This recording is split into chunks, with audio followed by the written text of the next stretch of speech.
খোদার কসম, আল্লাহকে মেনে কোনো ইমানদার অসুখে নাই, দুঃখে নাই, পেরেশানিতে নাই, বরং আল্লাহকে না মেনে কষ্টে আছে। আল্লাহর গোলামির মধ্যে সুখ আছে, সেজদার মধ্যে সুখ আছে। হযরত বড় পীর আব্দুল কাদের জিলানী রাহমাতুল্লাহ আলাইহি ওই জামানায়, বাগদাদের ওই জামানায় মুসলিম খলিফা ওনাকে বলছিল, হযরত আপনার যেই মহল্লাটা, আপনার যে মনে করেন আপনার উপজেলাটা, তখনকার হিসেবে বলতেছি, আমি আপনাকে রাষ্ট্রীয়ভাবে বরাদ্দ দিয়ে দিলাম, এই পুরাটা অঞ্চলের যত খাজনা, কর, ট্যাক্স এগুলো আপনি নিবেন, আপনার বংশধররা নিবেন, আপনাকে আমি রাষ্ট্রীয়ভাবে দিলাম। আমরা কিতাবে পড়ছি, কসম আল্লাহ, তিনি বলছেন, হে বাদশাহ, তোমার রাজত্ব তোমার কাছেই রাখো। আল্লাহর কসম বাদশাহ, রাত গভীরে তাহাজ্জুদ নামাজের সেজদা দিতে গেলে আমার কপাল, এটুকু কপাল আমার, যেই মাটিটা স্পর্শ করে আমার কাছে তোমার পৃথিবী লক্ষ কোটি বার দেওয়ার চাইতে সেজদার ওই মাটিটুকুর দাম বেশি আমার। আমি গভীর রাতের সেজদার দিলে যে স্বাদ পাই, সুখ পাই, তৃপ্তি পাই, গোটা পৃথিবীর বিনিময়েও আমি তোমার এই সেজদার স্বাদ, ওইটুকু মাটির মহব্বত আমি হারাইতে চাই। যা বেটা, তোর দুনিয়া তুই নে, তোর বাদশাহী তুই নে বেটা। এই জন্য আপনাদের কাছে শুধু গল্প বলা মাকসাদ না, বক্তাগিরি দেখানো মাকসাদ না, আপনার দিল জাগানো। আপনি কেন ফজরের নামাজ পড়বেন না বলেন না আব্বা? যুবক ভাই, কি কারণ থাকতে পারে? তুমি সুস্থ, তুমি সবল, তোমার চোখ, কান, নাক, সারা দেহ সবল, এমন সুস্থ মানুষ কেমনে উঠতে পারো না? তুমি তো পঙ্গু না, প্যারালাইজড না, অক্ষম না, তুমি অন্ধ না, বুবা না, বধির না। রাসূলুল্লাহ সাল্লাল্লাহু আলাইহি সাল্লামের একজন সাহাবী, মসজিদের পাশে যার ঘর ছিল, উনি চোখে দেখতেন না। আল্লাহর নবী সাল্লাল্লাহু আলাইহি সাল্লাম নিষেধ করছিল ফজরের ওয়াক্তে যে তোমার কষ্ট হবে আসতে, আরেকজন লোক নিয়ে আসতেন, উনারে সবসময় পাইতেন না। ওই সাহাবী মসজিদ থেকে ওনার ঘর পর্যন্ত রশি বান্ধিয়া নিচে, বান্ধাওয়ায়া নিচে, ওই রশি ধরে ধরে ফজরের ওয়াক্তে মসজিদের জামাতে চলে আসতেন। হ্যাঁ মুসলমান, ওই সাহাবী যদি কিয়ামতের দিন দাঁড়ায়া বলে যে হে ঈমানদার, আমার নবীর উম্মত, আমি চোখবিহীন জীবনে কোনোদিন ফজরের জামাত ছাড়ি নাই, তুমি চোখ নিয়া 365 দিনে একদিনও মসজিদের জামাতে আসতে পারলো না, ও কি জবাব দিবেন? বলো না ভাই, একজন ভাই বলে, কি জবাব দিবেন সেদিন?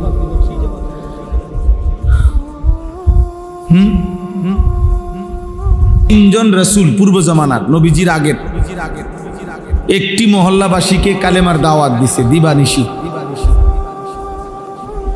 বিনিময়ে তিনজন রাসূলের দাওয়াতে লম্বা সময় পরে ইমানদার হয়েছে কেবল একজন, শুধুই একজন।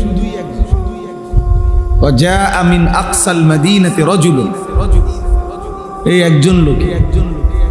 এটা ব্যর্থতা না, এটাকে আল্লাহ তাআলা ব্যর্থতা বলে নাই। ওই একজন মানুষই পুরা জাতির মোকাবেলা ইমানদার। এই জন্য আধুনিকতা, প্রযুক্তি এর যথেচ্ছ এই ব্যবহার দিয়ে যারা নিজেদেরকে বুদ্ধিমান ভাবতেছেন, ইনশাআল্লাহ চিরেই টের পাবে। একদিন দেখবেন বিল্ডিং আছে, সংসার নাই, সব আছে কিন্তু পারিবারিক বন্ধন আর নাই। ছেলে জানে না তার বাবাকে, বাবা জানে না তার ছেলে কোথায় থাকে, মা জানে না মেয়েটা কোথায় থাকে, মেয়ে জানে না মা কোথায় থাকে। সবাই মিলে আমরা আমাদের প্রজন্মকে, পরবর্তী জেনারেশনকে পারিবারিক বন্ধন মুক্ত, সম্পূর্ণ স্বাধীন, নিজের মতো করে দুনিয়া ভোগ করবে, এর দিকে ধীরে ধীরে ঠেলে দিচ্ছে। যার কারণে ইউরোপের আধুনিক স্লোগান হলো you will own nothing and be happy. অর্থ হইল তোমার কোনো দুঃখ মালিকানা থাকবে না, কিন্তু তোমার সুখী থাকবে। এটা এই প্রযুক্তি হারা দ্রুতই দিচ্ছে যে আপনার কোনো কিছুর কোনো মালিকানা লাগবে না, আপনার সব চাহিদা পূরণ করে। যখন যখন আপনি শুধু অনলাইনে অর্ডার দিবেন, যতবার নারী লাগে আপনাকে দেওয়া হবে, যখন যেরকম লাগে আপনার কাছে পৌঁছাবে। নির্দিষ্ট স্ত্রীর কি দরকার? আপনার চাহিদা পূরণ হইলেই তো হয়েছে। আপনি নির্দিষ্ট পেমেন্ট পরিশোধ করবেন, সবকিছুই এমন। হালাল না হারাম খাবার, রান্নাটা হালাল জাত, হালাল প্রক্রিয়া করে হয়েছে না হারাম, এত কিছু আপনার দরকার। আপনি খানা টাইমলি খাওয়া দরকার, অর্ডার দিবেন খাবার আসবে, আপনার চাহিদা পূরণ হলেই তো হয়েছে। অতি বুদ্ধিমান, অতি আধুনিক হতে গিয়ে আমরা আমাদের প্রজন্মকে খুব দ্রুত নিজের হাতে আল্লাহর নাফরমানির কাছেই নিয়ে যাচ্ছে। আপনারাও খবর নেন, আমরাও খবর নিচ্ছি। সারা পৃথিবীর আন্তর্জাতিক পরিক্রমা আমরাও পড়ি কম বেশ। পৃথিবী নিয়ে ইউরোপের ভাবনা কি এটা আমরা কম বেশ পড়ি, একবারে বেওকুফ না, শুধু ভাত খাই আর ঘুম যাই এমন না। আপনারাও খবর নেন। মানুষ কাকে বলে, ভদ্রতা কাকে বলে, আখলাক কাকে বলে, চরিত্র কাকে বলে, আর উপার্জনকারী প্রাণী বলতে কাকে বলে। এক হলো উপার্জন করে, আর এক হলো মানুষ হয়েছে। আপনি যেই কোনো খবরে শুনবেন, খবর নেন, ইউরোপে সবচেয়ে বেশি উপার্জনকারী মানুষ হলো ওরা ওই সকল নারী যারা তাদের দেহ বিক্রি করে। সবচেয়ে বেশি উপার্জন তাদের, সবচেয়ে ধনী তারা ওই নারীরা যারা তাদের শরীর বিক্রি করে।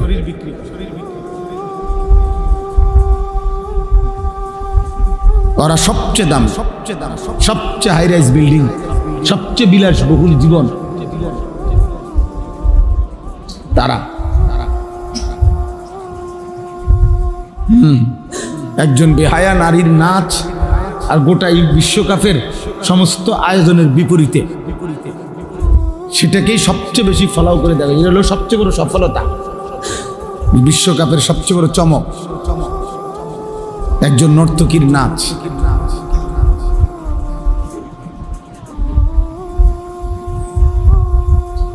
আপনারা খবর নেন পত্রিকায়, এই আগত বিশ্বকাপ উপলক্ষে সবচেয়ে বেশি হাইলাইটস করা হইতেছে কি? জুন মাসের বিশ্বকাপ। খবর নাও আব্বা, মানে ফুটবলটাকে বেশি তুলে ধরা হচ্ছে না অসভ্যতার নোংরামিকে? এটা খবর নেই।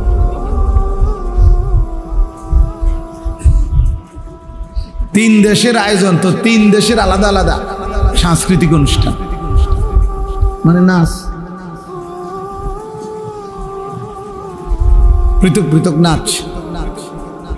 যার কাছে যে দূর আছে সর্বোচ্চ কতটুকু উজাড় করে পৃথিবীবাসীকে নাচ গান দেখাবে, এটাই উদ্বোধনী অনুষ্ঠান। উদ্দাম নাচ, এটাই হলো কি উদ্বোধন, বর্ণাঢ্য উদ্বোধন। এই জন্য সবাই মিলে এটা ভাবতে শিখে। একজনই ভাবে, আপনাদের বিবেক নাই তো বলেন। এই যে এখানে সর্বোচ্চ বাচ্চাটার বয়স হবে 7 বছর, ওই বাচ্চাটা ফুললি ভিডিও করছিল কেন? তার মাকে, তার বাবা কোথায়, তার অভিভাবক কোথায়? এই মোবাইলটা তাকে কে দিল? নিশ্চিত তার কোনো না কোনো অভিভাবক। হে তো নিঃসন্দেহে 20,000 টাকা 30,000 টাকার একটা মোবাইল ওই নিয়ে আসে না। আপনি ওই একজন বাচ্চা খুঁজতে দরকার নেই, আপনি সমাজের বাস্তবতা বলেন। আপনি ওই এক, এটা যদি এমন না হয় যে কিরে আমরা এতগুলো জোনায়েত বাগদাদির মাঝখান দিয়া এই একজন বাচ্চা করতে গাইল, এরকম বিষয়টা তো কি এমন? বিষয়টা তো এমন না। তো কাজে ওই একজনকে মেনশন করা মাকসাদ না, আমাদের সমাজ বাস্তবতা তুলে ধর। প্রতিনিয়ত আপনারা একটা মার্কেটে গিয়া একদিনের মার্কেটে দাঁড়াইয়া ঘন্টা দুয়েক দেখেন কি পরিমাণ বাচ্চাদের হাতে মোবাইল। প্রত্যেক মহিলা যারা মার্কেটিং করতেছে তাদের বাচ্চাদের হাতে কি পরিমাণ, বাচ্চাকে যাতে ডিস্টার্ব না করে এর একমাত্র মোক্ষম হাতিয়ার তারে মোবাইল। মহিলা এবার নিশ্চিন্তে মার্কেটিং করতেছে, মহিলা এবার নিশ্চিন্তে ড্রেসিং টেবিলে সাজতেছে, মহিলা এবার নিশ্চিন্তে পাশের ঘরের বাবির সাথে গল্প করতেছে, মহিলা এবার নিশ্চিন্তে ওনার মনে যা চায় তাই করতেছে। বাচ্চারে বুতেও নিত না, জিনেও নিবে না। বাচ্চা সাত আসমানও যদি তার উপরে ভাঙ্গা পড়ে কোনো টেনশন নাই, কোনো বিপদ হবে না, কারণ তার হাতে তো মোবাইল আছে। ও এটাই দেখতেছে এক মনে। এবারে তার মা যদি 3 ঘন্টা না 30 ঘন্টাও না থাকে তার অসুবিধা নাই, ওই হারাইতো না। পরে তো আসল তাবিজ দিয়ে দিছে ও যাতে না হারায়, এটার জন্য তো তার তাবিজ দিছেই।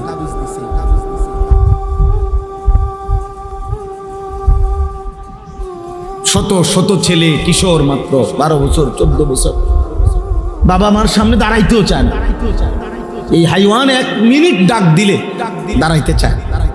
তার বন্ধুরা, তার শয়তানরা তারে অপেক্ষা করছে কখন দৌড় দিবে মোবাইল নিয়ে। আবার আগের মতো নারী, ছবি, জিনা, ব্যভিচার, উদ্দাম দৃশ্য। খালাস, বাপের কপালে 10 মিনিট যে দাঁড়াইয়া কথা বলবে ওই ধৈর্য তার নাই। বলো বলো, জলদি বলো, কি হয়েছে বলো আব্বু, কি হয়েছে? আচ্ছা আব্বু পরে কথা হবে।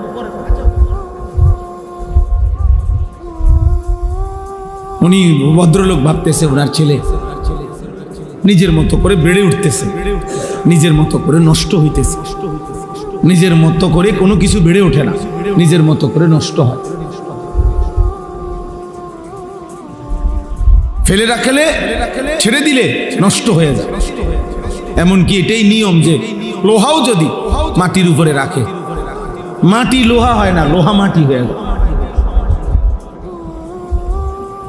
মাটি কি হয় না, লোহা হয়। লোহা কি হয়?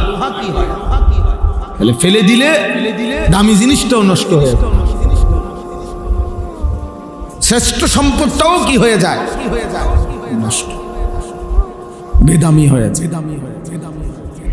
আমাদের পরম শ্রদ্ধেয় হযরত মাওলানা মুফতি শামসুল ইসলাম জিলানী সাহেব, উনি অল্প কথায় বলতেছিলেন, ফালা রাফাসা ওয়ালা ফুসুকা ওয়ালা জিদালা ফিল হজ। জীবনটা অশ্লীলতা মুক্ত, গুনাহমুক্ত করা মুমিনের কাছে আল্লাহর চাওয়া। একজন মুসলমানের কাছে আল্লাহ তাআলার প্রথম চাওয়া। এক মুসলমানের প্রথম জিম্মাদারি তারকুল মুনকারাত, গুনাহ ছাড়া। দ্বিতীয় জিম্মাদারি ফি'লুল খায়রাত, আদেশগুলো পালন করা। গুনাহ বর্জন হলো প্রথম দায়িত্ব, দ্বিতীয় দায়িত্ব হলো আদেশ পালন। প্রথমত গুনাহ বর্জন, দ্বিতীয়ত আদেশ পালন। আরবি ভাষায় বলে দাফউল মুদাররাতে মুকদ্দামুন আলা জালবিল মানফা। এটা আরবি প্রবাদ। অর্থ হলো উপকার আনয়ন করা তার চাইতে অগ্রে ক্ষতি দূর করা। আগে হলো কি দূর করা, ক্ষতি দূর করা, এরপরে হলো উপকার আনয়ন করা। আপনি সহজ বাংলায় বুঝবেন, এই যে মনে করেন এই জানালার গ্রিল, এটা যদি পুরান হয়, ঝংকার ধরে নেন, এখন এটাকে আবার নতুন করে রং লাগানো উচিত। এখন কি করণীয়? প্রথমে রং লাগাবে, এরপরে সিরিজ কাগজ দিয়া ঝংকার ফেলবে। আগে সিরিজ কাগজ দিয়ে কি করবে? তাহলে আগে ক্ষতি সরাইতে হয়। এই গ্রিলের জন্য, লোহাটার জন্য ক্ষতিকর যেটা, এটা আগে কি করতে হয়? এরপরে রং লাগাইতে হয়, এরপরে উপকারটা দিতে হয়। এটারই বলে আর কি, আগে ক্ষতি সরাও, এরপরে উপকার আনো। আমরা বাংলা ভাষা আরো সহজ বাংলায় বলে বুঝার জন্য যে ভিক্ষা থাক কুত্তা সামনে, উযবু বিল কালব। অর্থাৎ ভিক্ষুক বাড়ির দরজায় আসছে চাউলের জন্য, ভিক্ষার জন্য। ঠিক এই সময় বাড়িওয়ালার কুকুর মারাত্মকভাবে ঘেউ ঘেউ করতেছে, যে কোনো মুহূর্তে আক্রমণ করবে। এই ভিক্ষুকের চাওয়া হইলো বাড়িওয়ালার কাছে, ভাই আমার চাউলের দরকার নেই, আমার উপকার লাগতো না, আমি কি সরান, কুত্তা সরান, ওইটাতে তো আমার কামড় না, আমার চাল লাগবে না।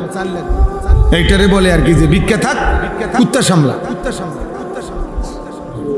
আগে কুকুর সামলাও, ক্ষতি সরাও, আমার ক্ষতি যাতে না হয়, আমার উপকার করতে হবে।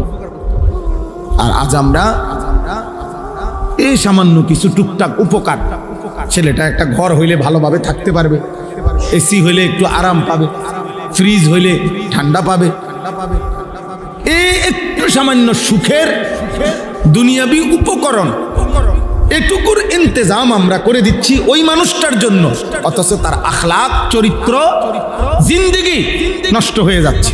আর উনি ওনার বাহ্যিক কিছু একেবারে সস্তা, একেবারে নাথিং কিছু জিনিসের নিয়ে ওনার হায়াত শেষ করে দিতেছে। যে ছেলের বিল্ডিং এর জন্য ওনার এই ফিকির, ওই ছেলের আখলাকের জন্য ওনার ন্যূনতম কোনো ফিকির নেই। যে ছেলে পেলে থাকবে ওদের জন্য ওনার এই পরিমাণ টেনশন,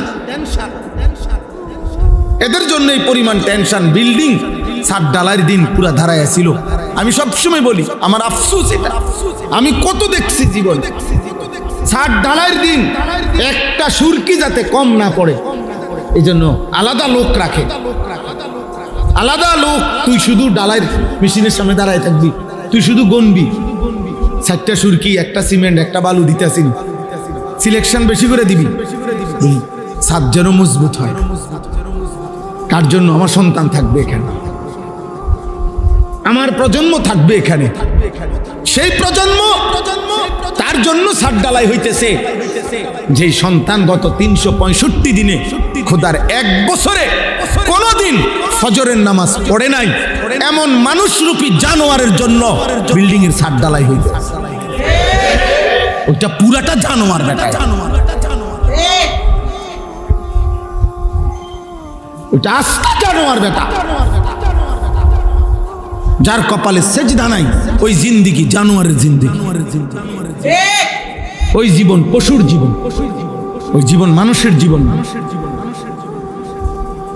কপাল যার মালিকের সামনে নয় না, তার চাইতে বড় বেয়াদব আসমানের নিচে জমিনের উপরে আর কেউ হয়। কায়নাতের মালিকের সামনে মাথা নয় না, রিজিক দাতার সামনে যে মাথা নোয়াইতে পারে না, সৃষ্টিকর্তার সামনে যে মাথা নোয়াইতে পারে না, নিঃশ্বাস যিনি দেয় তার সামনে যিনি মাথা নোয়াইতে পারে না, অস্তিত্বের প্রতি সেকেন্ড যিনি বাঁচায় রাখে তার সামনে যিনি মাথা নোয়াইতে পারে না, হায়াতের এক এক সেকেন্ড যিনি দিছে তার সামনে যে মাথা নোয়াইতে পারে না, প্রতিটা আলো দেয় যিনি, অন্ধকার দেয় যিনি, রোদ দেয় যিনি, বৃষ্টি দেয় যিনি, হায়াত দেয় যিনি, তার সামনে যার মাথা নোয় না, তার চাইতে বড় বেয়াদব গাদ্দার আর কেউ হইতে পারে না।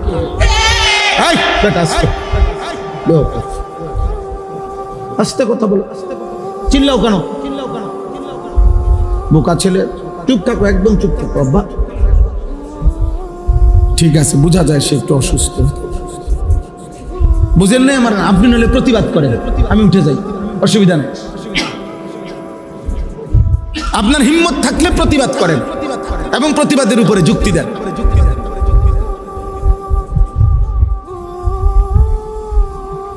ও মানুষ হইল কিভাবে?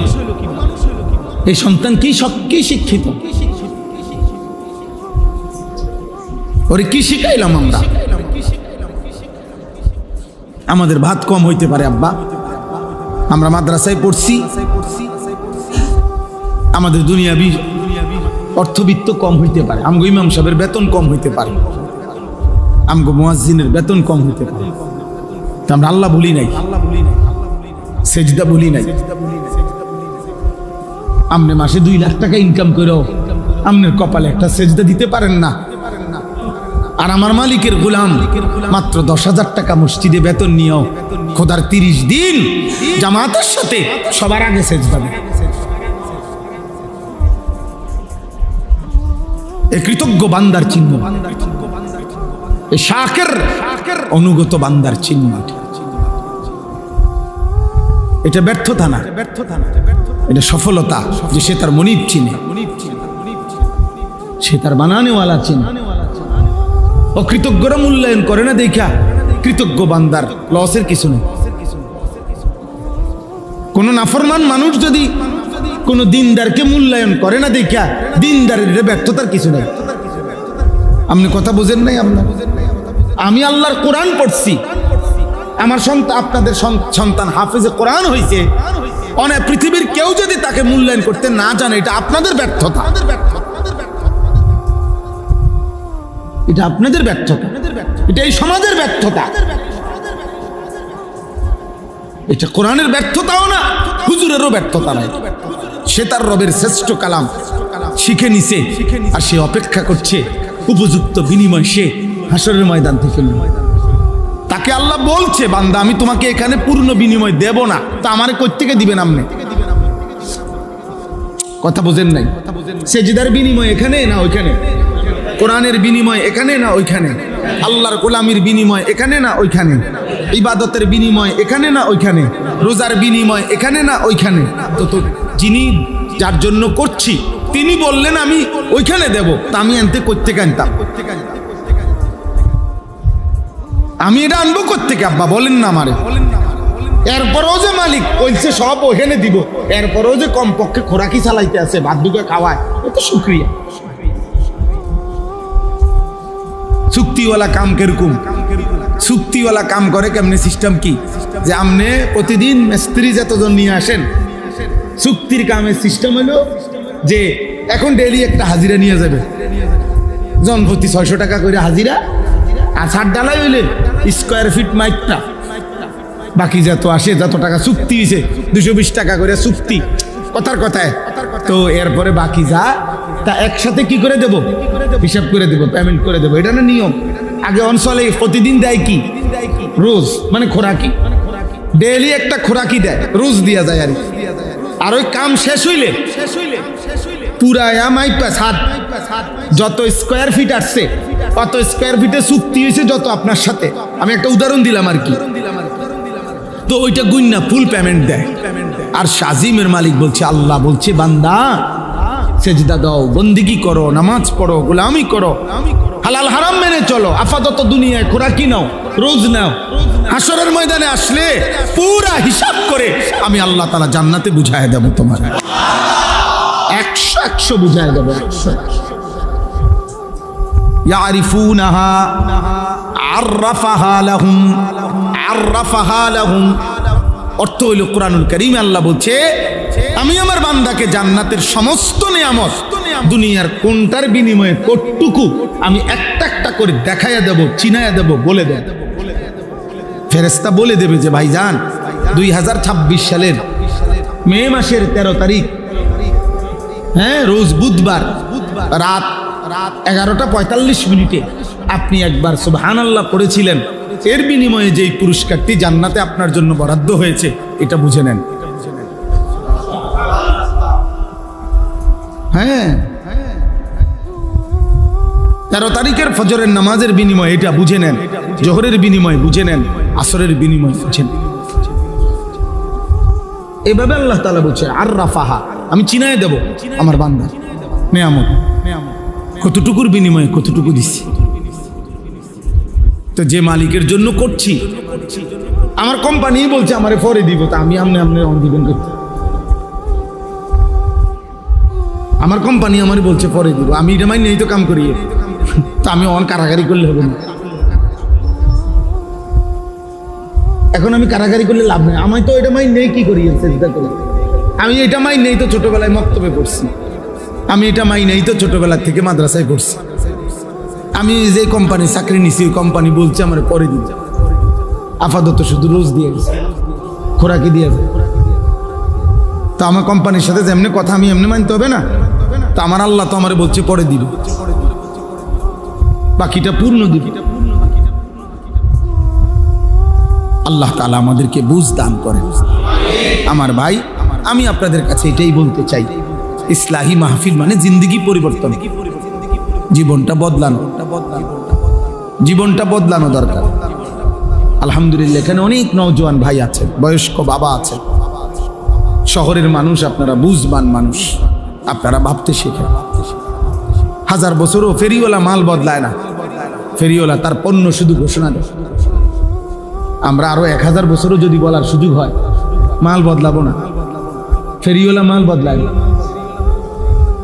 ফেরিওয়ালা কালকে চাইল বেচে, আজকে ডাইল বেচে না। যেই ফেরিওয়ালা যেই পণ্য বেচে, প্রতিদিন সে একই পণ্য ফেরি করে, শুধু গল্লি বদলাইছে, পণ্য বদলায় নাই। অতএব আমরা পণ্য বদলাবো না, আমরা আল্লাহর কথাই বলছি, আখিরাতের কথাই বলছি। আপনি বিদ্রুপ করলো এটাই কথা, ঠাট্টা করলো এটাই কথা, আপনি মূল্যায়ন করলো এটাই কথা, অবমূল্যায়ন করলো এটাই কথা। আখিরাতই আমাদের খুশি। সোয়ালা কাম্বিয়া কোরআনুল কারীমের মধ্যে আছে। হযরত নূহ আলাইহিস সালাম থেকে নিয়ে আমাদের নবী সাল্লাল্লাহু আলাইহি সাল্লাম পর্যন্ত সমস্ত নবী মানুষদেরকে ডাকছেন, কিসের ডাকছেন? তাওহীদের। এক নম্বর, প্রথম ডাকছেন সমস্ত রাসূল, সমস্ত নবী, পৃথিবীর যে কোনো পরিস্থিতি। দেখেন কোরআনুল কারীম, এটা তো সময়ের ব্যাপার। আপনারা যদি ধরে ধরে বুঝাইতে পারতাম যে কোন জাতি প্রচন্ড ভাবে আপনার ওজনে কম দিত, কোন জাতি সমকামিতা, পুরুষে পুরুষে প্রচন্ড ভাবে অসৎ ঘৃণিত চরিত্রহীনতার কাজ করত, কোন জাতি আপনার মানুষকে জুলুম করত, এরকম অসংখ্য পাপ ভিন্ন ভিন্ন ছিল। কিন্তু সমস্ত নবীর দাওয়াত পদ্ধতি, তর্জ, তরিকা আল্লাহর পক্ষ থেকে একই ছিল। সব নবী প্রথম সমস্ত গুনাহের প্রতিষেধক হিসাবে প্রথম তাওহীদের ঘোষণা দিয়েছেন। লা ইলাহা ইল্লাল্লাহ। এ কথা যখন বুঝাইতে চেষ্টা করছে যে কলিজায় যদি তাওহীদ বসে তো গায়রুল্লাহ, আল্লাহ ভিন্ন যত চেতনা সব চলে যাবে, সব চলে যাবে। সাহাবায়ে কেরাম যারা কালিমা পড়ছেন, ভিন্ন ভিন্ন পাপ ওনাদের মধ্যে আগে ছিল, কিন্তু যখন কালিমা পড়ছেন, নবী সাল্লাল্লাহু আলাইহি সাল্লামকে সর্বান্তকরণে মেনে নিছেন, পেছনের জিন্দেগি একদম সাফ, পিছনের সব ভুলে গেছেন, পিছনের সব ছেড়ে দিছেন। আর আলাদা আলাদা করে মেহনত করতে হয় না। কোরআন এটাই বলছে নবীজিকে। এই কোরআনে কারীমে আছে আল্লাহ তাআলা দুইটা কথা বলছেন, উতলু মা উহিয়া ইলাইকা মিনাল কিতাব ওয়া আকিমিস সালাহ। হে নবী, আপনি সমস্ত মানুষের সামনে দুই জিনিস পেশ করেন। কয় জিনিস বলেন? এক, কোরআনুল কারীমের তেলাওয়াত। দুই, 5 ওয়াক্ত নামাজ। উতলু মা উহিয়া ইলাইকা মিনাল কিতাব, এক নাম্বার কোরআনুল কারীমের তেলাওয়াত, দুই নাম্বার ওয়া আকিমিস সালাহ, 5 ওয়াক্ত নামাজ। এবার আল্লাহ ওয়াদা দিছে এই দুই ফর্মুলায় কি ফায়দা আসবে। আল্লাহ বলছে শুনেন, ইন্নাস সালাতা তানহা আনিল ফাহশাই ওয়াল মুনকার। এই কায়নাতে, এই মানুষের সমাজে যত অশ্লীলতা, যত গুনাহ, যত বেহায়াপনা আছে, আমি আল্লাহ বললাম কোরআনুল কারীমের তেলাওয়াত আর নামাজ একসাথে সব দূর করে দিই। আলাদা আলাদা প্রেসক্রিপশন লাগবে। চোরের জন্য আলাদা ট্রিটমেন্ট, সুদখোরের জন্য আলাদা ট্রিটমেন্ট, চরিত্রহীনের জন্য আলাদা, না না আলগা ফাইল লাগবে না। দুইটাই, এই দুই ফর্মুলা চোরের সামনেও দেন, ডাকাতের সামনেও পেশ করে, সুদখোরের সামনেও পেশ করে, হ্যাঁ ব্যভিচারী জেনাখোর তার সামনে পেশ করে, জওয়ানের সামনে এটাই পেশ করেন, বুড়ার সামনে এটাই পেশ করেন, নারীর সামনে এটাই পেশ করেন, পুরুষের সামনে এটাই পেশ করেন। আল্লাহর কোরআন, 5 ওয়াক্ত নামাজ, যার যা গুনাহ আছে সব সমূলে দূর হয়েছে।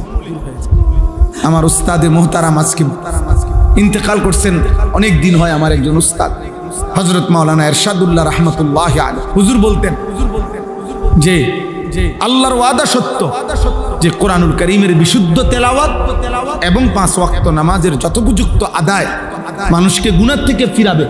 হুজুর বলেন, যার এখনো যেখানে এই দুইটি আমল করার পরেও যদি কারো গুনার অভ্যস্ততা থাকে, তাইলে বুঝতে হবে, তুমি তদন্ত করো, তাইলে হয়তো কোরআনুল কারীমের যথোপযুক্ত তেলাওয়াত হচ্ছে না তার, অথবা তার নামাজের মধ্যে কোনো না কোনো ত্রুটি আছে,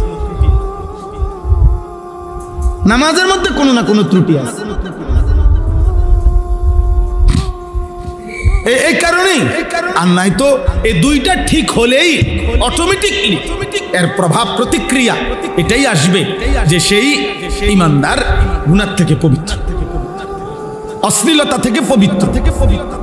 এটাই বাস্তবতা যে নামাজের ত্রুটি অথবা আল্লাহর কোরআনে কি ত্রুটি, আল্লাহর কোরআনে ত্রুটি।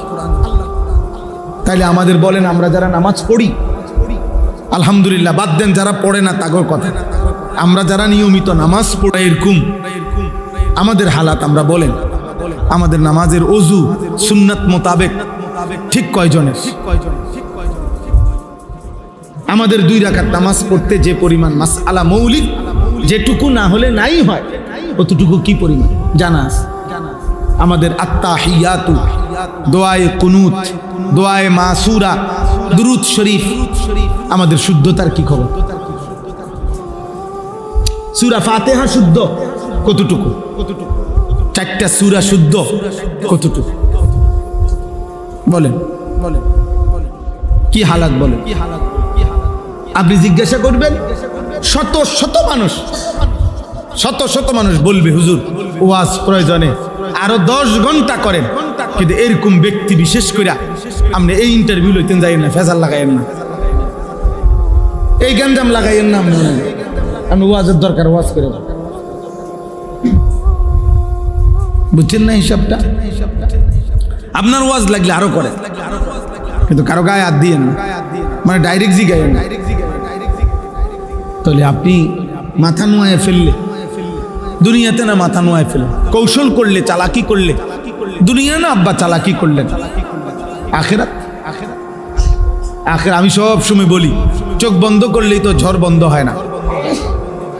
অর্থাৎ বিষয়টা বুঝেন, তুফান আসতেছে, চারিদিকে অন্ধকার হয়ে গেছে আকাশ। এখন আপনি যদি চোখ বন্ধ করে ফেলেন, না কোনো তুফান নাই, তুফানও নাই, ঝড়ও নাই, বৃষ্টিও নাই, তুফানও নাই, ঝড়। চোখ বন্ধ করলে তার তুফান থাকে না, কথা বলেন না তো? চোখ বন্ধ করলে বুঝি তুফান বন্ধ হয়ে গেছে? তুমি না চোখ বন্ধ করে রেখেছো, তুমি চোখ খোলো। তাহলে আপনি বুঝতেছেন না বললে বুঝি আখিরাত, পরকাল, হিসাব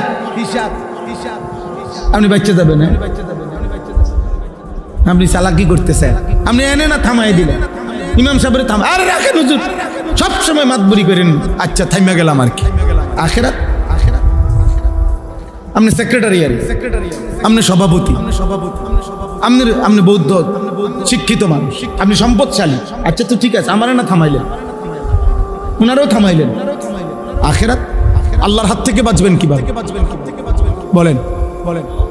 কোরআনুল কারীমে স্পষ্ট আছে বাবা, সূরা মুলকের মধ্যে আল্লাহ তাআলা নবীজিকে বলছে, বন্ধু আপনি মক্কার এই বেঈমান কাফেরদেরকে বলেন, তোমরা যে প্রতিনিয়ত আমারে অভিশাপ দাও, আমার বিরুদ্ধে এত কিছু করো, বলো হে মক্কাবাসী শোনো, আমারও যদি আল্লাহ আমার অনুসারীদেরকে নিয়ে হায়াতও দেয় অথবা আমার যদি মৃত্যু দিয়ে দেয়, আমি যদি আমার অনুসারীদেরকে নিয়ে মরেও যাই, কিন্তু প্রশ্ন হইল তোমাদের মিথ্যা, চুরি, জিনা, ব্যভিচার, তোমাদের চুরি, ডাকাতি, সুদ, ঘুষ, তোমাদের কুফর, শিরিক, এই পাপগুলোর থেকে আল্লাহর হাত থেকে তোমাদেরকে রক্ষা করবে কে? সেটা বলো। আমি নাইলে নাই, কথা বুঝেন না? মনে করেন আমরা হুজুররা নাই আর কি, আপনারা আমগরে গুলি করে মেরে ফেললেন আর এদেশের মসজিদ সব বন্ধ হয়ে গেল, মাদ্রাসা সব বন্ধ হয়ে গেল, আচ্ছা হলো আর কি, আমরাও সব না খাইয়া মরে গেলাম আর কি। কিন্তু এই সমাজের যারা চুরি করছে, জিনা করছে, মদ খাচ্ছে, জুয়া খেলতেছে, সুদ খাইতেছে, কিস্তি নিতেছে, হারাম লোন নিতেছে, যেই নারীগুলো বেপর্দা চলতেছে, হে মা ওরে জিজ্ঞাসা করেন, মা তোকে জাহান্নামের আগুন থেকে, আল্লাহর আযাব থেকে কে রক্ষা করবে? মানে আমাদের চলে যাওয়াই আপনাদের জন্য নাজাতের জন্য মাধ্যম, কথা বলেন না? আমাদের মাদ্রাসা বন্ধ হয়ে যাওয়া, মসজিদ বন্ধ হয়ে যাওয়া, ওলামায়ে কেরামকে ব্রাশফায়ার করে হত্যা করে ফেললাম, ঠিক আছে, তো এতেই আপনারা আল্লাহর আযাব থেকে পরিত্রাণ পেয়ে যাবেন। তো আমি বাঁচলেই আপনার কি, আমি মরলেই বা আপনার কি? আমার মৃত্যুর সাথে আপনার কি? আপনার বাঁচা আপনি কেমনি কোনো হেটা না করি? কুল আরাআইতুম ইন আহলাকানি আল্লাহু ওয়া মান মাইয়া আও রাহিমানা ফামান ইউজিরুল কাফিরিনা মিন আযাবিন আলীম। এই আয়াত। হে নবী আপনি বলুন, যদি আল্লাহ আমাকে এবং আমার অনুসারীদেরকে ওমাম মাইয়া আমার সাথে যারা আছে তাদেরকে আল্লাহ যদি মৃত্যু দিয়ে দেয় অথবা বাঁচিয়েও রাখে, আমরা মরি কিংবা বাঁচি, কিন্তু প্রশ্ন হলো হে মক্কাবাসী, আল্লাহর আযাব থেকে তোমাদেরকে রক্ষা করবে কে? তোমাদেরকে। যুবক ভাই তোমরা বলো ভাই, প্রতিনিয়ত তোমরা যারা নারী দেখো, ছবি দেখো, মোবাইলে অস্থির দৃশ্য দেখো, আব্বা তোমারে বাঁচাইবে কে? এই গুনাহ শেষ পর্যন্ত কোথায় নিয়ে যাবে? আপনারা যারা হারাম রোজগার করেন, আপনাদের এই হারাম রোজগার শেষ পর্যন্ত আপনাদেরকে কে রক্ষা করবে? আপনাদের সন্তান, আপনাদের বিল্ডিং, আপনাদের দুনিয়াবি ক্ষমতা। আপনি কি বুঝ করলেন? দুনিয়ার ব্যাপারে তো একটা পরামর্শ কইরা মানসিকভাবে একটা প্রস্তুতি নিছেন, কেমনে কেমনে বাঁচবেন। যে যে 2 নম্বরই করে মোটামুটি সে একটা প্রস্তুতি নেয় যে আমি ধরা খাইলে বাঁচমু কেমনে। তো আল্লাহ তাআলার হাত থেকে কোরআন শরীফে স্পষ্ট একটি আয়াত আছে, সাংঘাতিক কথা। আল্লাহ বলছে আম আবরামু আমরান ফা ইন্না মুবরিমুন। আল্লাহ বলছে হে নাফরমান বান্দা, তোমার জাহান্নামের আযাব আমি কি দেব? খোদার কসম আল্লাহ বলে আমার আযাব আমি ঠিক করে রাখছি, তুমি নাফরমান, আমি আল্লাহর হাত থেকে কেমনে বাঁচবা তুমি ঠিক করো, তোমার বুঝ তুমি করো, আমার বুঝ আছে, আমি আল্লাহর কাছে আযাব আছে, আমি রেডি করে রাখছি, যে তুমি আমার হাত থেকে বাঁচবে কিভাবে তা তুমি রেডি করো। বলেন বলেন বলেন আমরা যারা নামাজ পড়েন না, যারা ফজরের নামাজ পড়েন না, দিনের পর দিন, মাসের পর মাস, বলেন বাপ কি বুঝাইতে চাচ্ছেন নিজেকে? ভদ্রলোক কারে বুঝানি? মানুষেরে। মানুষে বুঝে না, মানুষে চিরা খায়।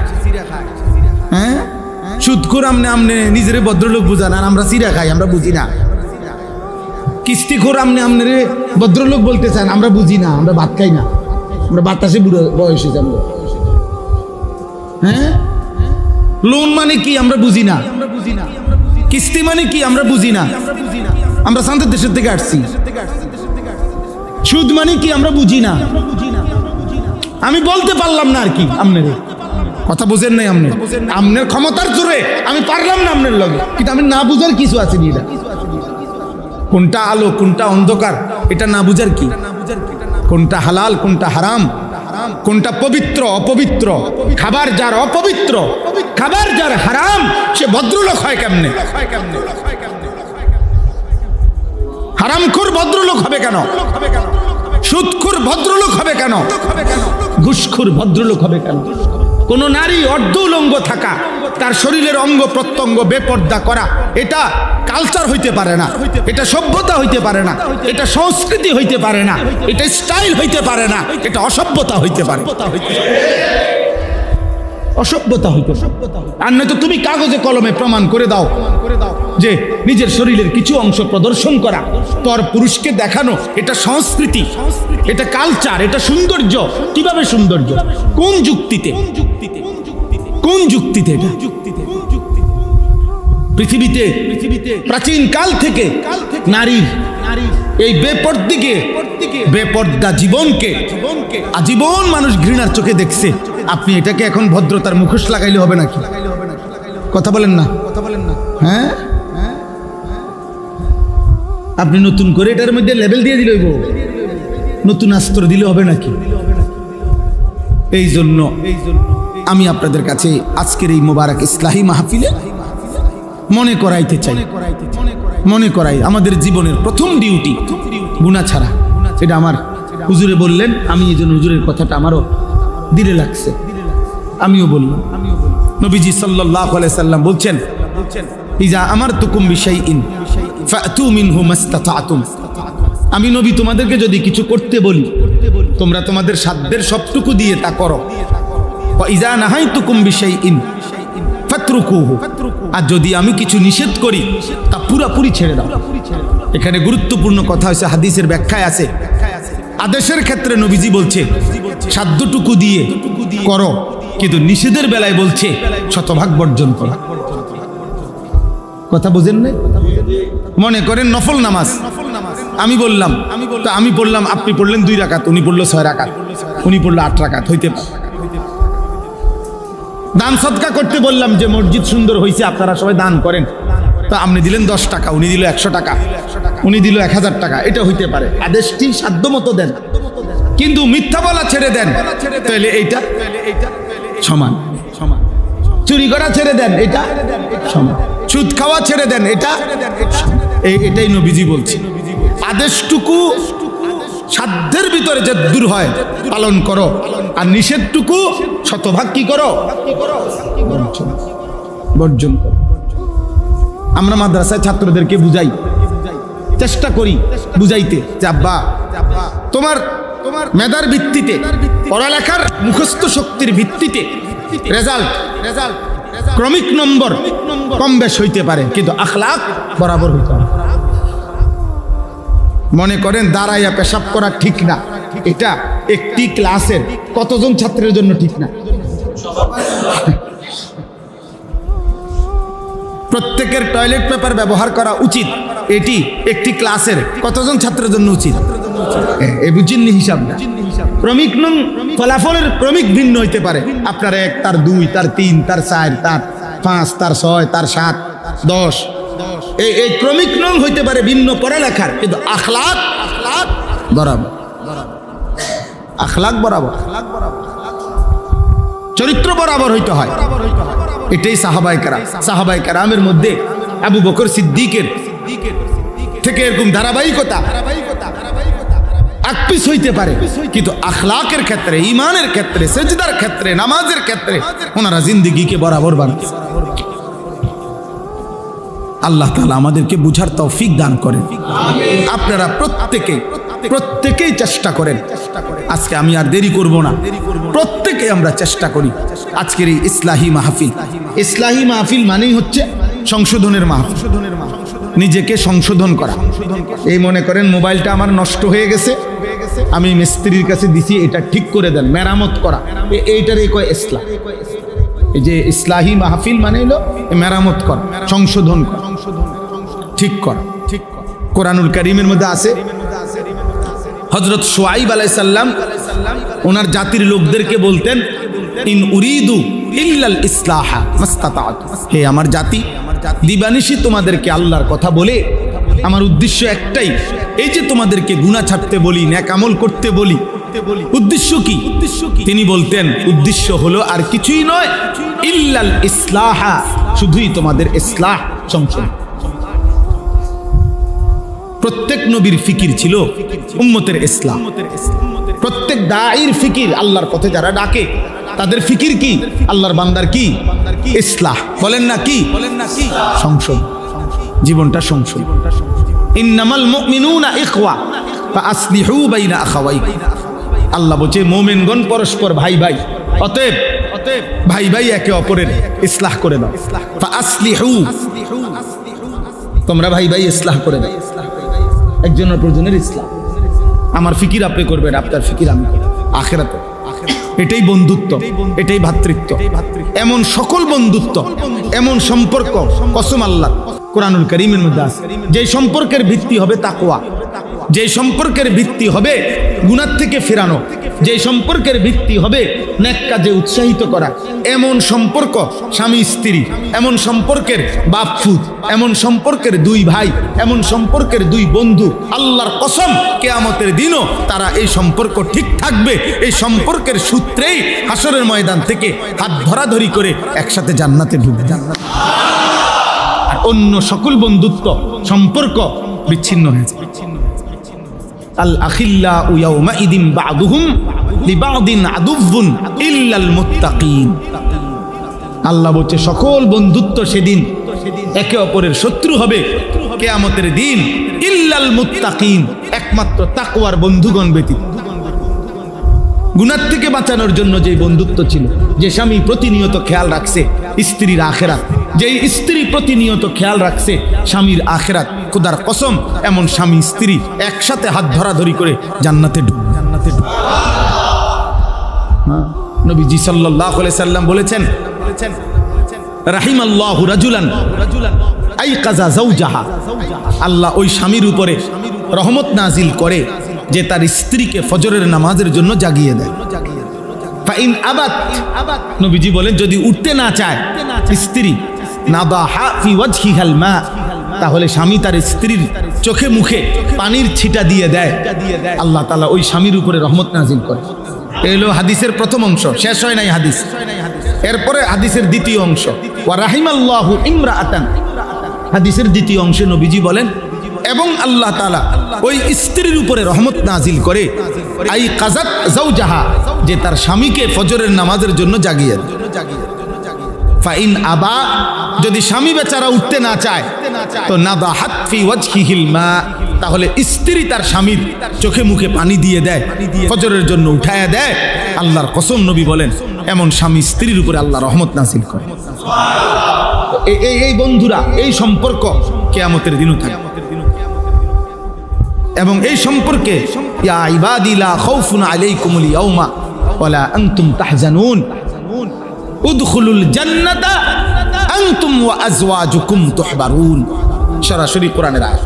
আল্লাহ বলবেন হে নেককাররা, তোমরা তোমাদের বন্ধুদেরকে সাথে নিয়ে, সঙ্গীদেরকে সাথে নিয়ে, নেক কাজে তোমাদের যে যাকে সঙ্গী ছিলা এই সঙ্গীরা একসাথে তুহবারুন, খুশি খুশি জান্নাতে ঢুকবে। ইউতাফু আলাইহিম বিসিহাফিম মিন যাহাবিন ওয়া আকওয়াবিন মিন ফিদ্দা, ঢুকলেই দেখবা তোমাদের সামনে জান্নাতের মধ্যে ঢুকলেই স্বর্ণের থালা, রৌপ্যের গ্লাস তোমাদের সামনে ঘুরতেছে। ইউতাফু মানে তাওয়াফ করতেছে, ঘুরতেছে। তো জান্নাতি বান্দা বন্ধুদেরকে নিয়ে, এক বন্ধু আরেক বন্ধুর কিরে দোস্ত প্লেটও খালি গ্লাসও খালি, হ্যাঁ এটিতে গোরে শুধু। তো ফেরেশতা বলবে আরে অপেক্ষায় তো আছি আপনার, আপনি অর্ডার করবেন, আপনার দিল কি চাচ্ছে আপনি বললেই সাথে সাথে রেডি হয়ে যাবে। ওয়ালাকুম ফিহা মা তাশতাহিহিল আনফুস ওয়া তালাযযুল আ'য়ুন, আর হে আল্লাহর বান্দা আপনি যা অর্ডার করবেন তা এক্ষুনি আসবে, আর দেখলেই আপনার চোখ ঠান্ডা হয়ে যাবে। ওয়া তালাযযুল আ'য়ুন,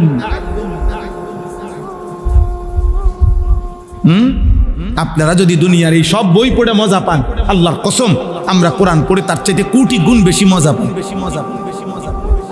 আমরা হুজুরের আমরা এত শুকনো মানুষ মনে করি না যে আমরা রস নাই কষ নাই, না না না, আমরা রসও আছি কষও আছি, আরামেই আছি। আলহামদুলিল্লাহ, আলহামদুলিল্লাহ, খোদার কসম আল্লাহকে মেনে কোনো ইমানদার অসুখে নাই, দুঃখে নাই, পেরেশানিতে নাই, বরং আল্লাহকে না মেনে কষ্টে আছে। আল্লাহর গোলামির মধ্যে সুখ আছে, সেজদার মধ্যে সুখ আছে। হযরত বড় পীর আব্দুল কাদের জিলানী রাহমাতুল্লাহ আলাইহি ওই জামানায়, বাগদাদের ওই জামানায় মুসলিম খলিফা ওনাকে বলছিল হযরত আপনার যেই মহল্লাটা, আপনার যে মনে করেন আপনার উপজেলাটা, তখনকার হিসেবে বলতেছি, আমি আপনাকে রাষ্ট্রীয়ভাবে বরাদ্দ দিয়ে দিলাম, এই পুরাটা অঞ্চলের যত খাজনা, কর, ট্যাক্স এগুলো আপনি নিবেন, আপনার বংশধররা নিবেন, আপনাকে আমি রাষ্ট্রীয়ভাবে দিলাম। আমরা কিতাবে পড়ছি, কসম আল্লাহ। তিনি বলছেন হে বাদশাহ, তোমার রাজত্ব তোমার কাছেই রাখো। আল্লাহর কসম বাদশাহ, রাত গভীরে তাহাজ্জুদ নামাজের সেজদা দিতে গেলে আমার কপাল, এটুকু কপাল আমার, যেই মাটিটা স্পর্শ করে আমার কাছে তোমার পৃথিবী লক্ষ কোটিবার দেওয়ার চাইতে সেজদার ওই মাটিটুকুর দাম বেশি আমার। আমি গভীর রাতের সেজদার দিলে যে স্বাদ পাই, সুখ পাই, তৃপ্তি পাই, গোটা পৃথিবীর বিনিময়েও আমি তোমার এই সেজদার স্বাদ, ওইটুকু মাটির মহব্বত আমি হারাইতে চাই। যা বেটা, তোর দুনিয়া তুই নে, তোর বাদশাহী তুই নে বেটা। এই জন্য আপনাদের কাছে শুধু গল্প বলা মাকসাদ না, বক্তাগিরি দেখানো মাকসাদ না, আপনার দিল জাগানো। আপনি কেন ফজরের নামাজ পড়বেন না বলেন না আব্বা? যুবক ভাই, কি কারণ থাকতে পারে? তুমি সুস্থ, তুমি সবল, তোমার চোখ, কান, নাক, সারা দেহ সবল, এমন সুস্থ মানুষ কেমনে উঠতে পারো না? তুমি তো পঙ্গু না, প্যারালাইজড না, অক্ষম না, তুমি অন্ধ না, বুবা না, বধির না। রাসূলুল্লাহ সাল্লাল্লাহু আলাইহি সাল্লামের একজন সাহাবী, মসজিদের পাশে যার ঘর ছিল, উনি চোখে দেখতেন না। আল্লাহর নবী সাল্লাল্লাহু আলাইহি সাল্লাম নিষেধ করছিল ফজরের ওয়াক্তে যে তোমার কষ্ট হবে আসতে, আরেকজন লোক নিয়ে আসতেন, উনারা সবসময় পাইতেন না। ওই সাহাবী মসজিদ থেকে ওনার ঘর পর্যন্ত রশি বান্ধিয়া নিচে বান্ধাওয়া নিচে ওই রশি ধরে ধরে ফজরের ওয়াক্তে মসজিদের জামাতে চলে আসতেন। হ্যাঁ মুসলমান, ওই সাহাবী যদি কিয়ামতের দিন দাঁড়ায় বলে যে হে ঈমানদার আমার নবীর উম্মত, আমি চোখবিহীন জীবনে কোনোদিন ফজরের জামাত ছাড়ি নাই, তুমি চোখ নিয়া 365 দিনে একদিনও মসজিদের জামাতে আসতে পারলো না, ও কি জবাব দিবেন? বলো না ভাই, একজন ভাই বলে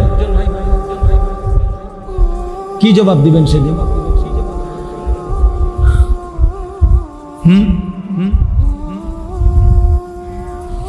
ওই ছেলে দেখেন তার পুরা মনোযোগ মোবাইলের দিকে, ওই দেখেন ভাইয়া আল্লাহ তোমারে দয়া করে, আবার হাসে। প্রতিবন্ধী মানুষ এমনই হয়, হ্যাঁ বুদ্ধি প্রতিবন্ধী, বিবেক প্রতিবন্ধী। এরা সব পরিবেশে তাদের কাছে একরকম মনে হয়, এরা বুদ্ধি প্রতিবন্ধী। মসজিদ, ঘর, রাস্তা, দোকান সবই যার কাছে বরাবর মনে হয়। হ্যাঁ আমি ছেড়ে দেওয়ার মানুষ, আমি আর আইতাম না দরকার হলে কোনো, আমি বড় ভেজাইলা মানুষ, কিন্তু আমি ছেড়ে দিতাম না মানুষ। আমার এটা আগের থেকেই অভ্যাস, আমি প্রয়োজনে আর আসবো না কোনোদিন, কিন্তু আজকে পাইছি আজকেই বলে গেলাম। তো এই জন্য বললাম আমরা আজকে আমার শেষ কথা এটাই, ফজরের নামাজ। রাসূলুল্লাহ সাল্লাল্লাহু আলাইহি ওয়াসাল্লাম বলেন মান সাল্লা সালাতাস সুবহি ফাহুয়া ফি জিম্মাতিল্লাহ, যে ফজরের নামাজ পড়লো সে নিজেকে আল্লাহর জিম্মায় তুলে দিল।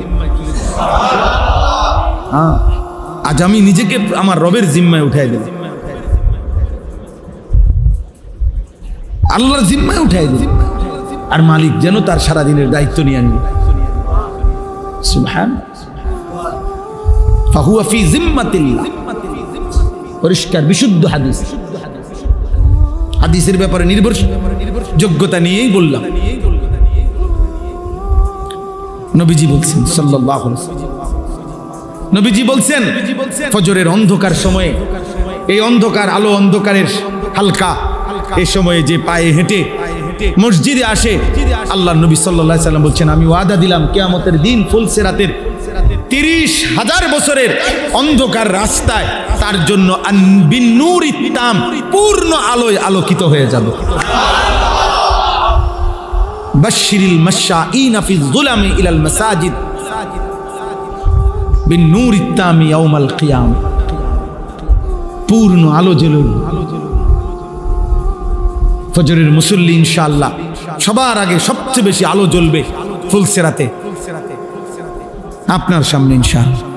আপনি পড়বেন ফজরের নামাজ, বলেন ইনশাআল্লাহ, বলেন ইনশাআল্লাহ, হিম্মত করেন। ঘুমি তো আব্বা, আর তো কিছু না, একটাই তো শুধু সমস্যা, প্রতিবন্ধকতা তার কিচ্ছু না, চাকরিও না, ব্যবসাও না, দোকানও না, স্কুলও না, অফিসও না, ডিউটিও না, কোচিংও না, কিছুই তো না রে আব্বা। প্রতিবন্ধকতা কয়টা? একটাই, কি? আই তো একজন আশরাফুল মখলুকাত ইনসান একটি প্রতিবন্ধকতার সামনে হেরে গেলা। এমন কাপুরুষ বুঝি মুসলমান হয়, এমন আকামলা বুঝি মুসলমান হয়? তোমার দিয়ে কি হবে বেটা? ভাত খানা ছাড়া? হ্যাঁ, ভবিষ্যতে কি হবে? বিয়ে করবে, 2-3টা বাচ্চা হবে, একটা বিল্ডিং হবে, সামাজিক একটা স্ট্যাটাস হবে। মানে কি? বাজার সাজার করে খাইতেছে, কথাবার্তা শুদ্ধ বলে, দাঁতের আগায় কেমন আছেন আঙ্কেল? ভালো আছেন? কেমন চলতেছে আঙ্কেল? একটা ভালো সোফা কিনেছে আঙ্কেল আমেরিকার থেকে, মালয়েশিয়ান কাঠ দিয়ে বানায়, একটু সুযোগ থাকলে দেখে আইসেন। আঙ্কেলরে দাওয়াত দিতে আছে, সোফা চাইতো। সোফাও একটা দেখার জিনিস, বিল্ডিংও একটা দেখার জিনিস। সেদিন আমি এক ভদ্রলোককে দেখছি, উনি নিচতলায় থাকে, দোতলায় এক পাশে আমারে দেখাই। আমি এদিক দিয়ে কি আঙ্কেল? হুজুর কিছু মনে করবেন, আমি কয়টা ছাগল পালি, এগুলো এদিক দিয়ে। ওই দোতলায় ছাগল পালে, মানুষ নিচে থাকে।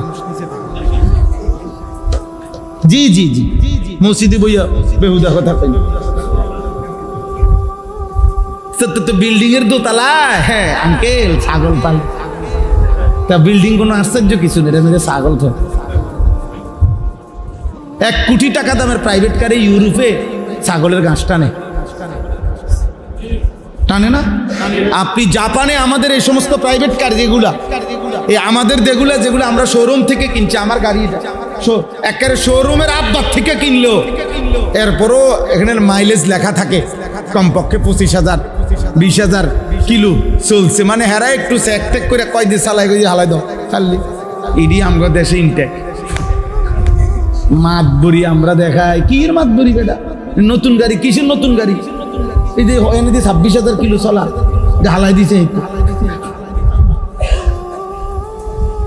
আমি কিনছি গাড়ি এবারটা তো কইছে আমার এটা নতুন গাড়ি তো নতুন গাড়ির মধ্যে এটা লেখা আসে কেন এটা হিসাব আসলো কেন এটা একটা ডাইরেক্ট কাগজপত্রের মধ্যে আপনার জাপানি যে কাগজ দিছে আমারে ওইখানে মধ্যে লেখা আছে কত মাইলেজ চলছে বুঝেন নাই তো কিছু এটা হইল ওরা এই সমস্ত গাড়ির মধ্যে ছাগলের ঘাস টানে আমার একজন ঘনিষ্ঠ লোক আছে অস্ট্রেলিয়া থাকে আমি আরো আগেও বলছি কথা এটা ওনারে আমি একদিন জিজ্ঞাসা করছি আপনি অস্ট্রেলিয়া কি করেন কয় হুজুর আমি হেলিকপ্টার দিয়ে সার দেই সার দেয় হেলিকপ্টার দিয়ে কি দেয় তো আমরা বাংলাদেশে হেলিকপ্টার দিয়ে সার দিব কোন বছর আমরা অটোই দিয়ে শেষে না তাহলে দুনিয়া কোন দিন হবে আব্বা কি আহামরি দুনিয়া কি হবে মোমেনের জন্য আপনাদের আমাদের সবার বিল্ডিং যেদিন 10 তলা শেষ হয়ে যাবে সেদিন ইউরোপ আমেরিকায় শুনবেন 100 তলার গুলো পুরান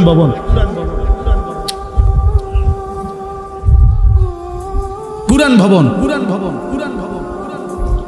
এই জন্য চলেন আমরা ফজরের নামাজ পড়বো ইনশাআল্লাহ হযরত আব্দুল্লাহ ইবনে ওমর রাদিয়াল্লাহু তাআলা আনহুমা বলেন ইজা ফাকাদনাল ইনসানা ফি সালাতিল ফজর আসানা বিহি যন নবীজির জামানায় আমরা কোন মুসলমানকে যদি আমরা ফজরের নামাজে অনুপস্থিত দেখতাম আল্লাহর কসম তিনি বলেন আমরা তাকে দুইটি বিষয় ধারণা করতাম তার ব্যাপারে হয় তিনি অসুস্থ নয় তিনি মুনাফিক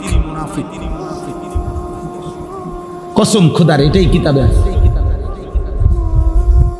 আমরা যাকে ফজরের নামাজে মসজিদের জামাতে অনুপস্থিত দেখতাম আমরা তার ব্যাপারে ভাবতাম হয়তো সে কি রোগাক্রান্ত অথবা কি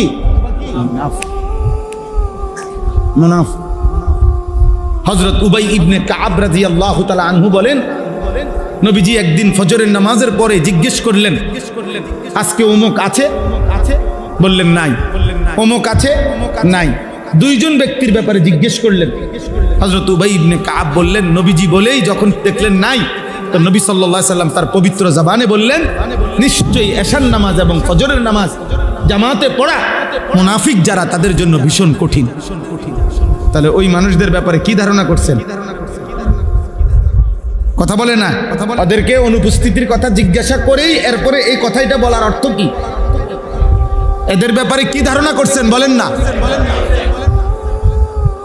বলে বুখারীর হাদিস মুসলিম শরীফের হাদিস মুত্তাফাকুন আলাই হাদিস নবীজি বলছেন ইন্না আসকালা সালাতিন আলাল মুনাফিকিন সালাতুল ইশা ও সালাতুল ফজর নিশ্চয় মুনাফিকদের জন্য দুইটি নামাজ কঠিন এশার নামাজ এবং ফজরের নামাজ এজন্য বলেন পড়বো ইনশাআল্লাহ আপনাদের এই মসজিদ দেখে অনেক ভালো লাগছে অনেক ভালো লাগছে বাস্তবে আসলে এই কারণে বলছি এমন সুন্দর মসজিদ বিশ্বাস করেন এই কলিজা দিয়া বলতে এটা যদি ফজরের মুসল্লি ভরে যায় কত না সুন্দর হবে যে মসজিদ কমিটি এত সুন্দর মসজিদ করলেন আপনাদের হাত জোর করে অনুরোধ আপনারা আরেকবার বসেন নতুন মিটিংয়ে ফজরের মুসল্লি বাড়াবো আপনারা ফিকির করলে যদি মসজিদ এত সুন্দর হয় আপনারা ফিকির করলে মুসল্লিও বাড়বে এই এলাকার নওজোয়ান ভাই দোস্ত আমার বন্ধু আমার সাথী আমার প্রিয় ভাই আমার তোমরা কয়েকজন যুবক নিয়ত করো ফিকির করো প্রস্তুতি নাও এক বন্ধু আরেক বন্ধুকে ফজরের জন্য ডাকো কথা বলো প্রত্যেকে একজনের দায়িত্ব নেন একবারে সহজ একজন সিদ্ধান্ত নেবেন আমি আমার একজন মানুষের সাথে আমি লিয়াজ সম্পর্ক করলাম ভাইয়া তুমি আগে উঠলে আমারে কল দিবা আমি আগে উঠলে তোমারে কল দিলাম দুই বন্ধু মিলে আমরা একজন আরেকজনকে ফজরের জন্য ডাকবো। শুধু একজনের দায়িত্ব নিলে সম্ভব হবে না। কথা বলেন না কেন? সম্ভব হবে কিনা ভাই বলেন না? একজন আপনি ওনারে ডাকেন, আমি ওনারে ডাকি, আমরা দুইজনে মিলে মিশে আমরা দুইজন ডাকলে চারজন হবে, চারজন ডাকলে আটজন হবে। আমি আলহামদুলিল্লাহ সারা বাংলাদেশে এই কাজ করি। আমার শায়েখ আল্লামা মুফতি মুশতাকুন নবী কাসিমি আমার হুজুরের অনুমতিতে আমি ফজর ক্যাম্পেইনের কাজ করি। প্রতিদিন প্রতি বয়ানে কিছু সময় ফজরের নামাজের কথা বলি, কম বেশি চেষ্টা। ফজরের নামাজ মুমিনের নামাজ, ফজরের নামাজ পার্থক্যের নামাজ। ফজরের নামাজের সময় পার্থক্য হয় মুমিন এবং মুনাফিক। আশ্চর্য হবেন, কিতাবে আছে আব্বা যে ফজরের সময়ের বাতাস, এই ভোরের ফজরের ওয়াক্তের বাতাস খোদার কসম মুনাফিক মুক্ত বাতাস। ফজরের বাতাসে মুনাফিকের হাওয়া লাগে না। মুনাফিক তো ঘুমায়, মুনাফিক বেঈমান ঘুমায়, মুশরিক ঘুমায়, জেগে আছে শুধু কে? ঈমানদার। ফজরের বাতাসে শুধু ঈমানদারের নিঃশ্বাস। ফজরের বাতাস পবিত্র বাতাস, ভোরের বাতাস, কারণ এই বাতাস শুধুই ঈমানদারের নিঃশ্বাস গ্রহণ করে। সেজদাও আল্লাহ তৌফিক দান করে, হিম্মত করেন ইনশাআল্লাহ। যুবক ভাই তোমরা সবাই হিম্মত করো, পারবা ইনশাআল্লাহ। নওজোয়ান না পারলে পারবে কে? যুবক হারলে দুনিয়া হেরে যাবে। এক এক নওজোয়ানের পুরা শক্তি আমরা খেয়াল করলে হল। একটা অ্যালার্ম ঘড়ি কিনেন, একটা অ্যালার্ম ঘড়ির দাম কত? 300, 350 টাকা, 250 টাকা। ওইটা দিয়ে আপনি অ্যালার্ম দেন। দুইটা অ্যালার্ম ঘড়ি কিনেন, একটা বালিশের কাছে রাখেন, একটা একটু উপরে রাখেন। এটা যদি ঘুমের কাতরতার কারণে বন্ধ করে দেন ওইটা তো বাঁচবো। এটা এতটুকু দূরত্বে রাখেন যেন উড়ন লাগে। আমি আমার মার কাছ থেকে শিখছি এটা। আমার আম্মা, আমাদের বাসা তো এখানেই ছিল, কুমিল্লা শহরে ঠাকুরপাড়া বড় মসজিদের ইমাম সাহেবের ছেলে আমি। আমার আব্বা কুমিল্লা শহরে ঠাকুরপাড়া বড় মসজিদে অনেকটা স্কুল আছে, প্রাইমারি স্কুল। আব্বা 43 বছর এই মসজিদে ইমামতি করছে, এক টানা এক মসজিদ। আমার আব্বা, আমি ওনার ছেলে। ও প্রাইমারি স্কুলের ছাত্র, আমি ছিলাম এই ঠাকুরপাড়া। এ তো আমাকে পরিচিত এলাকা, আপনাদের এই সব এলাকা। তো এই মারে দেখতাম, আমার আম্মা, আমরা 5 ভাই 3 বোন, 8 জন ভাই বোন ছিলাম। আমার আম্মা একটা ওই যে ঘন্টা ফিটে স্কুলে গোল কাঁসার, এটার মধ্যে আগে ঘন্টা ফিরতো না এমনি টুমটুম করে, এগুলো একটা আমাদের বাসায় আম্মা আনাইছিল। এই প্রত্যেক দিন মা, আমরা ভাই বোনরা ঘুমাইতাম যে রুমেই, মা দরজার সামনে এই বেল, এই ঘন্টা এটা দিয়া এই বেল ফিরা টুম টুম টুম টুম টুম টুম করে যতক্ষণ না উঠতাম। কত সময় গেছে মারে বলছি, মা উঠছি তো, মা এই ঘন্টা ফিটুন বন্ধ করেন, মা উঠছি। মাই বলতো না ফুত, এইসব কথা কইলে হইতো না, শোয়ার থেকে উঠছি কইলে হইতো না, উঠো লাইট জ্বালাও, দরজা খোলো, বাইর। আমার যখন 2টা বাচ্চা আছে, আমার যখন 2 সন্তান, আমি যখন সন্তানের বাপ, তখনও আমার মা আমারে উঠাইছে। সম্ভব, হিম্মত করলে সম্ভব, ফিকির করলে কি সম্ভব। একটা মোবাইলে 5টা অ্যালার্ম আছে, প্রত্যেক মোবাইলের মধ্যে কমপক্ষে কি আছে? 5টা অ্যালার্ম দেওয়া যায়। 4:45 জামাত, আপনি আরো 20 মিনিট আগের থেকে দেন। আপনি একটানা টিপ দিয়ে বন্ধ করবেন, আবার বাজবে, আবার বাজবে, আবার বাজবে। আপনি উঠেন, আল্লাহর জন্যই উঠেন। 4 রাকাত নামাজ মাত্র, 8টা সেজদা, অল্প সময়, অনেক দাম। তাহলে পড়বো কখন? এখন থেকে। বলেন ইনশাআল্লাহ, বলেন ইনশাআল্লাহ। আমার একটা স্লোগান আছে, হয়তো এখন নয়তো কখনো নয়। মানে হয় বলতে হবে এখন, আর নয়তো তোমার মতো আকামলারা দিয়ে কোনো সময় তো না। বুঝেন না কথাটা? হয়তো এখন নয়তো কখনো নয়। বলেন কখন? বলেন কখন? ইনশাআল্লাহ, ইনশাআল্লাহ। আল্লাহ তাআলা সবাইকে হিম্মত দান করেন। শেষ কথা হলো, ফজরের নামাজ বিজয়ের নামাজ। ফজরের নামাজ, মাহাদির সৈনিক যারা হবে তারা ফজরের নামাজের পরেই মাহাদি এবং ঈসা নবী শেষ দাজ্জালের বিরুদ্ধে যুদ্ধ করবে এবং বিশ্বময় দাজ্জালকে হত্যা করে হ্যাঁ, সমস্ত বেঈমানদেরকে হত্যা করে ফজরের মুসল্লিদেরকে নিয়ে মাহদী এবং ঈসা আল্লাহর কসম বিশ্বময় ইমানের পতাকা, কালেমার পতাকা, বিজয়ের পতাকা উড়াবে। এবং সেই কাফেলা হবেই হবে আব্বা, এ তোমার নবীর বাণী। দেখার বিষয় হলো তুমি সেই কাফেলায় থাকবে কিনা, অথবা তোমার পরবর্তী প্রজন্ম থাকবে। কাফেলা তো হবেই, মাহাদির কাফেলা তো হবেই। দাজ্জালের বিরুদ্ধে মুমিন তো লড়বেই, লড়বে না? কেউ না কেউ লড়বে। এই দোয়া করেন যে আল্লাহ যেন আমাকে তৌফিক দেয়, আমার প্রজন্মকে, আমাদের জেনারেশনকে আল্লাহ তাআলা যেন ঈমান আমলের জীবন দান করে। আল্লাহ তাআলা আজকের এই মাহফিল, ওই ছেলে, তোমার নাম কি রে আব্বা? সাফিদ। ও অনেক ফিকির করছে, আমার কাছে 2-3 বার গেছে, বারবার আমার মসজিদে গেছে, 2 দিন আগেও গেছে, গিয়া কাগজ পোস্টার হ্যান্ডবিল দেখাইছে, হুজুর আপনি আসবেন আমার এখানে আমাদের মাহফিল। আলহামদুলিল্লাহ, আল্লাহ আনাইছেন। আল্লাহ তাআলা আপনাদের সবাইকে কবুল করে নেন, আপনাদের এই সুন্দর মসজিদের আল্লাহ তাআলা উত্তম বিনিময় দান করেন। আপনারা সবাই মিলে আমাদের জন্য দোয়া করবেন। আমার একটা ছোট্ট একটা আবদার আছে, আমার একটা কাগজ আছে, হ্যান্ডবিল আপনাদের কাছে দিবে, এটা দূর মনোযোগ দিয়ে দেখবেন। হ্যান্ডবিলটার মধ্যে আমার একটা ছোট্ট আবেদন আছে, আবদার আছে। এই আবদারটা আপনারা একটু দেখেন।